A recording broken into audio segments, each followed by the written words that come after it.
We start, as we tend to do, week in and week out, with a new Georgia commitment. Nnamdi Ogboko, the Nigerian Nightmare. That's not the nickname I gave him. Don't come after me. That's what's on his huddle page. So y'all can go check that out, and we'll have some highlights coming up here in a moment. I'm Wes Blankenship, Palmer Toms, Jake Roos, Jake Rowe, Rusty Manziel, all in tonight. Guys, I love it. It's June, but the Dogs aren't slowing down, and we aren't either. What's the scoop on this big guy? Well, Rusty, Rusty, go ahead and tell him, or Bruce, go ahead and tell him. I mean, Georgia needs to get a Nigerian flag to fly, apparently, in the in Sanford Stadium, based on what it sounds like. Anyway. Listen, I was talking to his coach today. Go over and read the piece that I did with that guy. What you need to know about this kid, 1 year ago in June, he started playing football. Okay? 12 months later, he's committed to the back-to-back national champions. Upside, pretty strong, I would say, in my unexpert opinion on that. Is it as strong as my sunburn from today? That's pretty strong sunburn. 6'4", 340, 17 years old.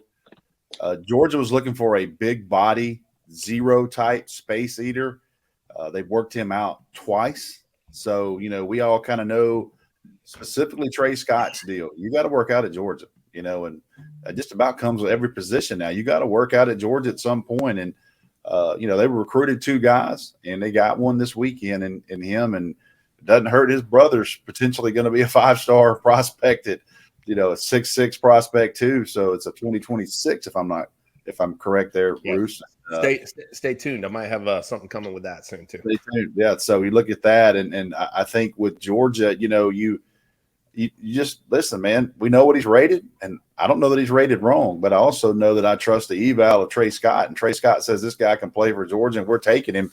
And Kirby Smart says we're taking him. Then pretty much right now, that's the end all be all. And I think when you look at this young man and how young he is, I think that's that shows you a lot of upside. And like Jake just said, there's he's got a lot of football left to learn. And with Georgia, what they've done with their 3-down linemen, and specifically those guys in the middle, how important they are to this scheme. It always has been. When Kirby Smart and Glenn Schimmon were in Alabama, they always had a big nose guard. They always had a guy that could control the middle, a 2-gap player. And you're going to have one of those. And certainly with the success they did with Jordan Davis, and now look at Nazir Stackhouse, a guy this year that's going to be a handful for everybody to play and inside. So John Jarrett, we all talk about him and where he is. So this is another big body guy that can kind of wreak havoc there inside the middle. Is that wait, Wes, I was going to say I hate to interrupt this highlight film, but I think what we didn't see is probably as important as what we are seeing now, which is 61 tackles, 11 tackles for loss, 4 sacks. Oh yeah, first year. First year playing ball. Never played the game.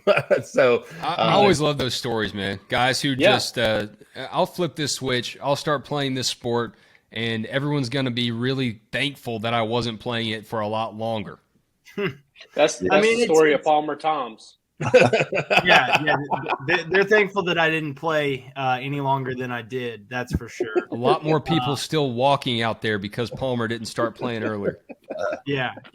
No, I mean it's insane when you look at guys like this, and again we mentioned he's a 3-star, but somebody that's being evaluated, and that's you've got to trust the evals. It's the title of the show tonight.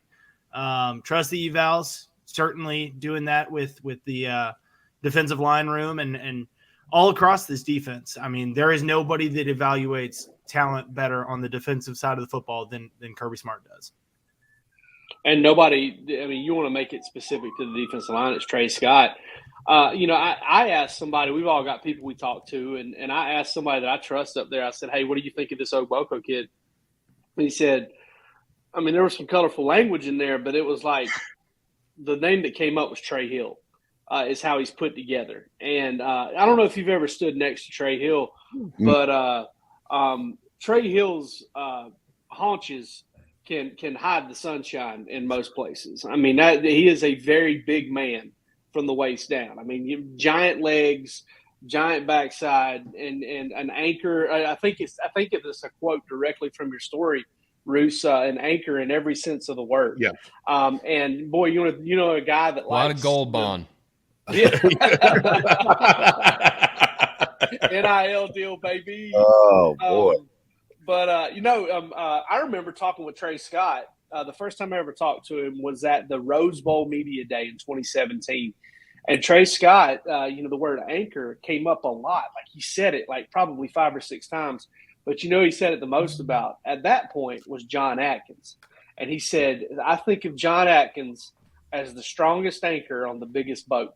And I think that's what this kid kind of has the ability to do for you. And in addition to all of it, just echoing it again, I mean, when you've got a guy that has played the game for a year and he's impressed you enough on the field, I mean, listen, they don't hand out offers to, 340-pound dudes just because they're 340 pounds, just because they've only played the game a year. That's not one of these this is not charity. This is not UNICEF, okay?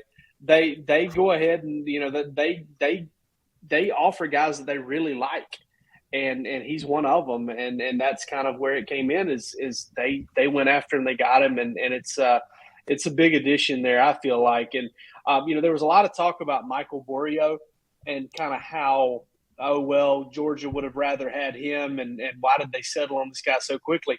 I think the fact that they went ahead and took this kid kind of shows you this was more of a 1A 1B situation than missing a guy and following up on a guy. Yeah, you don't recruit just one guy, especially a position like that. You have guys that what you say are like takes. Okay, this guy's a take, that guy's a take. Well, Michael Borio was off the board, and you felt comfortable with this guy, and you brought him in for an official, and you got it done. So you got you solidified your spot there, what you were looking for in that position.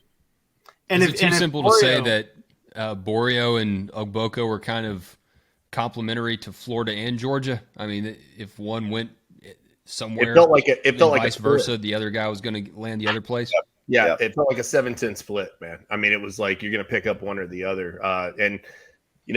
Listen, I mean, look, 1055 national ranking, that's not going to strike fear in a lot of hearts of a lot of people. But like I said, to me, you take that into account. The kid's been doing this for 1 year. He's 6'4", 340. He's camped twice with him. This is a ball of clay, man, with a frame and with numbers behind him. And so he's proven it already that he can do it. And now, Georgia's had a chance to see it up close.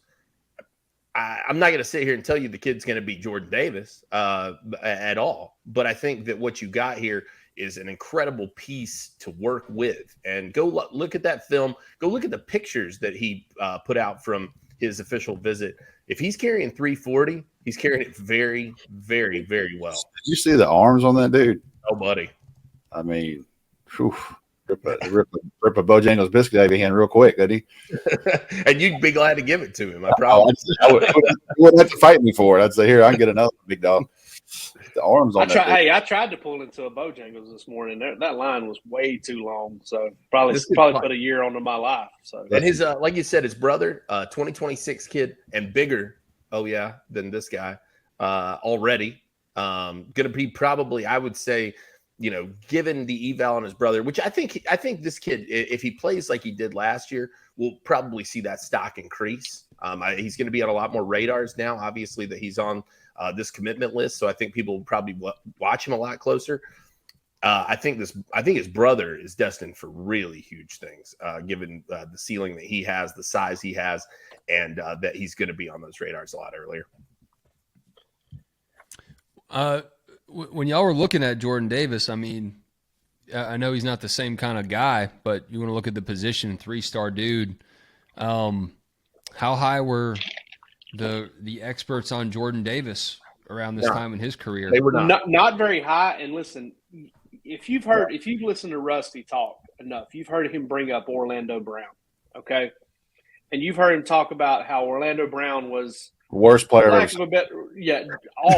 Okay, he was bad. Maybe he couldn't bend over. Literally couldn't. He could not grab his knee pads. Period. Now, I didn't see Jordan Davis play ball. Okay, but I saw Jordan Davis at G-Day in person. The first time I'd ever seen the kid in person. He was at G-Day prior to the year that he signed. Let me tell you something. He was 400 pounds and shaped like a pear. Okay, like I mean, I'm talking about like a deformed pear too. He was real skinny at the shoulders and real wide at the base, and it did not look like a football player. It looked like a guy that was going to go give football a shot because he was 6'6", a wrestler. And yeah, I mean, and then maybe I don't know, be a wrestler, or he was gonna work with a moving company or something. Like I didn't expect it. And kudos to him, kudos to everybody in his circle that kind of got him in the weight room because there was a lot of potential there. Listen, I don't think he ever got down to 320 pounds like it said in the media guide. I think it was probably maybe 335 at the lightest. But I mean, he got it there, and all of a sudden he became one of the most freakish athletes the NFL Combine has ever seen. So I didn't see it then either, but Trey Scott did. So Trey Scott sees something in this kid. He worked him out at North Carolina as a sophomore, and I've heard Trey Scott talk about this. It's somewhere this is out Jordan Davis, by the way. Yeah, I've heard Trey Scott talk about this somewhere at, I think, a Nike clinic or a Glazer clinic or one of those deals. And he said that Jordan Davis was one of the most explosive kids out of his hips he's ever seen, period. He didn't care what he was ranked. In fact, he was kind of glad he was 3 stars, and it wasn't World War III for the kid. There were some schools after him, but Trey Scott was 1,000,000% right on his eval of Jordan Davis. And it started when Trey Scott, the defensive line coach at North Carolina, they worked him out as a sophomore, recruited him hard, and built that relationship. And what did Trey Scott go to Ole Miss for like 3 weeks? Yes. Yeah. Made a brief stop there. Georgia flipped him.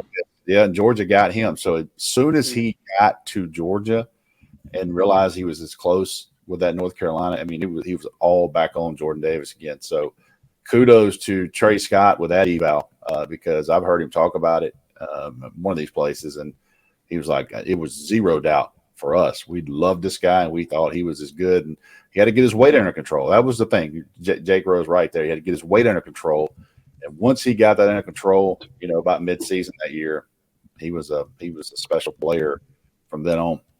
Like I said, I never saw him actually play in person, but just looking at him on the sideline, I was just like, hey, this is somebody's giant uncle. I mean, it's just somebody's. I mean, he just looked like he'd been away from the game. He kind of let himself go. And I saw him at a rivals camp. I was standing in one end zone, he was in the other end zone, and he walked in, and I was like, "Who in the hell is that?" And they were like, "He wasn't even participating. He was just hanging out. He just showed up that day." And I walked down to meet him, and like you said, it was like the sun got darker as I moved toward him, and I could not believe the size of him. But yeah, he wasn't the most in shape kid. He played a lot of right tackle in high school too. Should be noted, Ogboko with a basketball background as well. That's always Davis, also a basketball background. So that translates over pretty well. But yeah, like I said, listen, go over, read the coach's comments on this kid. I was pretty impressed with all the things that he had to say. Said he's a fantastic kid and fantastic human first and foremost, but a lot of great things about his upside and the ability and how Trey Scott and Kirby Smart can develop a guy like that.